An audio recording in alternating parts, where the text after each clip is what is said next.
வணக்கம். நாம் இன்னைக்கு வீடியோவில் போலோ பெட்ரோல் வண்டி தாங்க பார்த்துட்டு இருக்கோம். இதோட மாடல் பார்த்துட்டிங்கன்னா 2017 மாடல் 2 ஓனர் கண்டிஷனில் இருக்குதுங்க. கிலோமீட்டர் பார்த்துட்டிங்கன்னா 1,25,000 கிலோமீட்டர் ஓடி இருக்கக்கூடிய கம்பெனி சர்வீஸ் ரெக்கார்டு காருங்க. டயர் பார்த்துட்டிங்கன்னா ஒரு 70% கண்டிஷனில் இருக்குதுங்க. எஃப்சி லைவில் இருக்குங்க. இன்சூரன்ஸ் எடுக்கணுங்க. வண்டியில் எந்த ரீப்ளேஸ்மெண்ட்டுமே இல்லைங்க. இந்த வண்டிக்கு கஸ்டமர் கேட்குற ப்ரைஸ் பார்த்துட்டிங்கன்னா 5,40,000 கேட்குறாங்க. நேரில் வாங்க, ஒரு சின்ன வித்தியாசத்தில் பண்ணிக்கலாம். இந்த கார் எங்கே அமைஞ்சிருக்குன்னு பார்த்தீங்கன்னா ஈரோட்டில் அமைஞ்சிருக்குங்க. மேலும் இந்த காரை பற்றின டீட்டெயில்ஸ் அப்டேட்ஸ் வேணும்னா வீடியோ கீழே கான்டாக்ட் நம்பர் கொடுக்குறேங்க.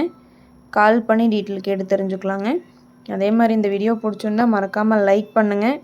எங்கள் சேனலை சப்ஸ்கிரைப் பண்ணிக்கோங்க. நன்றி, வணக்கம், வாழ்க வளமுடன்.